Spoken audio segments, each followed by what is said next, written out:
influence your company to do that. If your company does not have a foundation or a scheme, but you obviously must say, I mean, the first priority must be, or is that an assumption that they obviously say, look, I mean, these guys have educated me, you know, and they even have a position for me to go and work.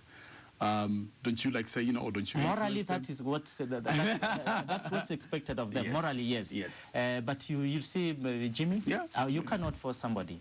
If these people, if these children, if these guys that you are going to give the scholarships, for instance, in the university, are going to go through the education and then they have a feeling like, yes, I want to go and work with the Gathu River Mining. This has been a good family that has taken care of me financially, mentally, emotionally. Then they'll get back to us. Absolutely. But if they have a feeling they don't, we cannot force them. I see what you mean. Yeah. Let's go back in terms of how you then not recruit really, how you're able to identify the children who qualify to be given scholarship by the Rhino Cement Foundation. How does that work, and how wide is your network? You know, 1,800 employees. You're all over the country, so to speak. What is the process like? The process is, for instance, if I gave you an example how we recruited the girls that we paid for school fees, we put an advert on paper, over the radio, and then we received applications. We also dropped our forms for this scholarship, where our distributors are all over the country for our Rhino Cement. These forms were filled, we advertised through schools, so we got the applications. Wow. And then we sat down through the Rhino Cement Foundation trustees. We sat down, we went through the forms, we were able to evaluate and to rank them. And once that is done, that does not end there. We have to make sure that we visit the homes of these children to ascertain, to make sure, to meet the chief, so that they can give us a bit of a background, to make sure that whoever gets this scholarship is really a deserving case. What we want to do with the university students is, now we have put up the adverts. The university students are applying in those disciplines. We are giving them 1 month between now and the end of this month to do the applications. The whole of next month we shall be evaluating. We want to give ourselves enough time so that we don't do it in a rush. So we'll be able to evaluate the whole of next month. So come towards the end of probably in fact we are giving them the applications will run until end of May.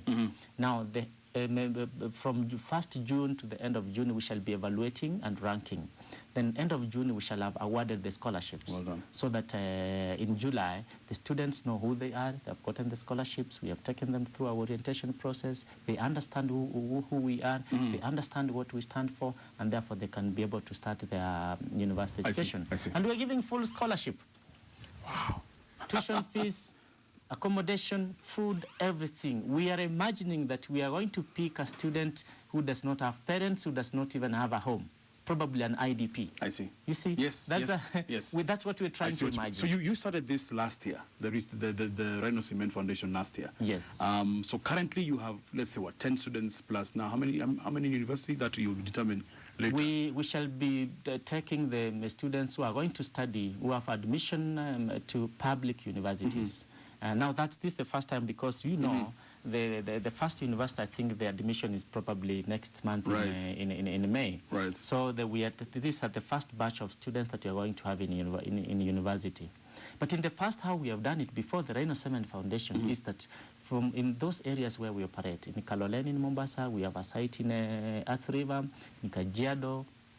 We have picked a number of students, primary, secondary. So we have been having so many to sponsor, but this time we want to document. I see. We are sponsoring you. Where are you? I see what you mean. Yeah. What does the future hold in terms of numbers? Because you are obviously competing with something called the, I think it's a constituency bursary fund. I don't know what its existence will be in the new government structure. But, you've got something parallel happening. And, of course, yours is more attractive because it's a full-scale scholarship. What are you looking for? What will happen in terms of in the next 5 years, where you have a bigger number of people, of course, some that you've already, like now, the ones who are there, the 10 that you're sponsoring now, will still be there in terms of the third year or the fourth year. When the numbers grow bigger, how will you manage that? Because they will grow bigger. That is true. Our projection is that this is an expanding foundation. Yes. We have started on a very small scale. And you're saying it is all of it is coming from the Rhino Cement Foundation. Division. No outsider, exactly. No. Rhino Cement Division. Yes. No outsider whatsoever. Yes, probably because I've indicated that Earth River Mining is a company with a number of divisions. And it's growing. Probably next time, well, probably in the next 5-10 years, we discover now we have too much. We may have to expand this to other divisions of the company, like Mavuno Fertilizer. Yes. We will say now we are portioning you a number of these students from your profits. Please pay school fees for this, take care of this environment, or you can be able to construct a dispensary in one rural place, something like that. So we have started from the cement division, the Rhino cement division, but we want to expand this in future. We are also talking about 30 million shillings probably this year, but who knows, next year. So you're focusing more on education. One of the pillars is education. One of the pillars is education. You haven't done anything in terms of environmental health yet. We have done a lot. Let me give you an example. The Rhino at the Ngong Road Sanctuary, we are employing a full-time teacher to be there. When people go there to learn one or two things, there should be somebody to take them around. We shall be paying that teacher salary. We have established a forest in Mombasa, Kaloleni, where we operate, 100,000 trees every year. We sponsor tree planting activities. Mavoko municipality is one of them. So these are activities that we do all over the country. We have sponsored the construction of dispensaries and health centers, laboratories, so the medical camps every year. So these are activities that we ongoing do already. every year and ongoing. So it's only that this time we are going to upscale. This time, members of staff have got to sit down as a Earth River Mining family and say, I have this project from my area, and I think it can be evaluated. We evaluate and we agree, yes, let us have one from Mombasa, let us have one from Budalangi, let us have one from Kajiado, so that at the end of the day, we have a representative sample of what you're doing all over the country. I see what you mean. Yeah. I see what impact has this had in terms of your employees? Because I know one of your principles, leadership, value, compliance, communication, as part of your very strong values as a company. What has this done in terms of empowering or expanding the principles that you have as a company? This has brought the members of staff really together. Like, you know, Jimmy, sometimes you have a job that you consider to be a very small job.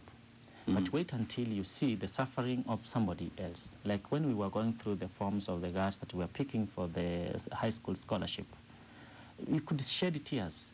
You go through the form, this girl says, I don't have a father, I don't know who my father was, I don't have a mother, I don't even know who my mother was, I've been staying with my grandmother who does not have anything. And then we decide, well, this looks like fiction.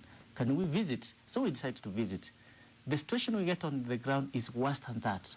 So this has been an eye-opener to members of staff, that yes, you have a small job, but that small job you have is really crucial for you, and you're doing much better than many other Kenyans in this country.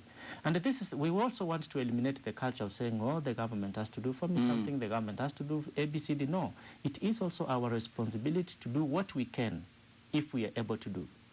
So it has brought the members of staff to. The members of staff have been able to open their eyes. They know the suffering of of people in this country, especially the young people. I see what you mean. So they understand. It's a very close-knit endeavor. But how then does the public, as a final question, how then does the public become involved? For example, if I know of a school or a project or a family that needs assistance, can I then forward that to you? Or is it primarily the Rhino Cement employees? Foundation is for Kenyans. It's for all of us. Many of the requests that we receive are not even from the members of staff. From outside. Like when we sponsor the students and the girls, we always indicate that we do not want members of staff to be involved, especially when sponsoring individual students for education.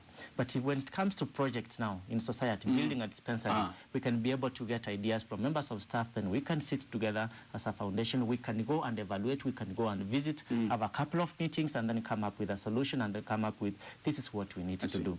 But when it comes to sponsorship of students in college, in universities, and in high school, we get requests from members of the public. Like we receive calls every day. hey, this is Rhino Cement Foundation. I've got some, my neighbor, there's this student who sat for KCPE last year. Did very well. A bright girl, cannot go anywhere. Even the guardian does not even know that you exist. I'm just calling as a neighbor. We got many students through that kind of communication. So we are encouraging the public to come to us. Absolutely. It doesn't have to be your daughter. It doesn't have to be your relative. If you see somebody suffering somewhere, intervene. That intervention would be what is needed. I see what you mean. Wow, but Julius, thank you very much, and all the best in your endeavors. As he said, Athi River Mining is a huge company in terms of access. If you want to find out where they are in terms of communication, of course you have a website. But is there a number? I mean, they easily can be gotten. Yes. What are the contacts if they want to call? Yeah. Our Facebook page is Rhino Cement Foundation. Especially for the university students who want to apply now. Right. They can download the form, they can get all the information on our Facebook page, Rhino Cement Foundation. Our number is 0721 582 369. 0721 582 369. Those are our contacts, because I know many students, especially those who are joining university now, want to get our contact so that they can be able to apply. Well done. Thank you. Well done, Julius. Well done. We've been flashing also the Elgon Kenya Limited number. I hope you've written the contacts. If you've forgotten Bimal's email is bimal@elgonkenya.com. Make sure you get in touch with them. And of course, if you're a fanatic of Facebook, who isn't? It's a Rhino Cement Foundation Facebook page. Go look for it and begin to get in touch with Athi River Mining or the Rhino Cement Foundation in terms of the opportunities that are available to be able to follow your dreams and make them a reality. Before we go, of course, something to share with you, which is our quote for today. And here it is. Right. Man is not made for defeat. A man can be destroyed, but not defeated. Never defeated. We also have a Facebook page, Power Breakfast Show on Facebook, so make sure you log on and give us your thoughts about our show. Otherwise, we'll see you tomorrow. Take care.